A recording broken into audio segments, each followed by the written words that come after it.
ఆంధ్రప్రదేశ్ రాష్ట్రంలో ప్రస్తుతం డిఎస్సి హడావిడి నెలకొంది. నిరుద్యోగులు సర్కార్ కొలువు దక్కించుకునేందుకు పుస్తకాలతో కుస్తీ పడుతున్నారు. మరికొందరు వేలకు వేలు చెల్లించి కోచింగ్ సెంటర్లలో శిక్షణ పొందుతున్నారు. కోచింగ్ కి వెళ్లే స్తోమత లేని వారు మాత్రం ఇంట్లోనే సొంతంగా ప్రిపరేషన్ సాగిస్తున్నారు. అయితే ఇటువంటి నిరుపేద నిరుద్యోగుల ఉచిత డిఎస్సి కోచింగ్ ఇచ్చేందుకు దరఖాస్తులు కోరుతుంది ఏపీ సర్కార్. డిఎస్సి ఉచిత శిక్షణ అందించేందుకు దరఖాస్తులను ఆహ్వానిస్తున్నట్లు మైనారిటీ సంక్షేమ శాఖ మంత్రి ఎన్ఎండి ఫరూక్ బుధవారం ఓ ప్రకటన తెలిపారు. ఈ సందర్భంగా ఆయన మాట్లాడుతూ మైనారిటీల సంక్షేమానికి అమలు చేస్తున్న పథకాలను అర్హులందరూ ఉపయోగించుకోవాలని కోరారు. ఆంధ్రప్రదేశ్ రాష్ట్రంలోని మైనారిటీల విద్యాభివృద్ధికి కూటమి ప్రభుత్వం కార్యాచరణ అమలు చేస్తుందని తెలిపారు. ఈ క్రమంలో డిఎస్సికి హాజరయ్యే మైనారిటీ అభ్యర్థులకు ఉచిత శిక్షణ ఇవ్వబోతున్నామని వెల్లడించారు.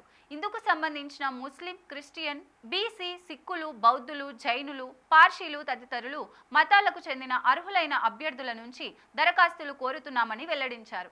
దరఖాస్తు చేసుకున్న అభ్యర్థులకు ప్రముఖ ప్రైవేట్ సంస్థల ద్వారా శిక్షణ అందిస్తామని వివరించారు. ఆసక్తి కలిగిన అర్హులైన అభ్యర్థులు అధికారిక వెబ్సైట్లో ఆన్లైన్ విధానంలో దరఖాస్తులు చేసుకోవాలని సూచించారు. విజయవాడలోని భవానీపురంలో ఉన్న మైనారిటీ డైరెక్టర్ కార్యాలయంలో కూడా దరఖాస్తులు సమర్పించవచ్చని తెలిపారు. ఇందుకు సంబంధించిన పూర్తి వివరాలు 086629705667 ఫోన్ నెంబర్ ద్వారా సంప్రదించవచ్చని సూచించారు.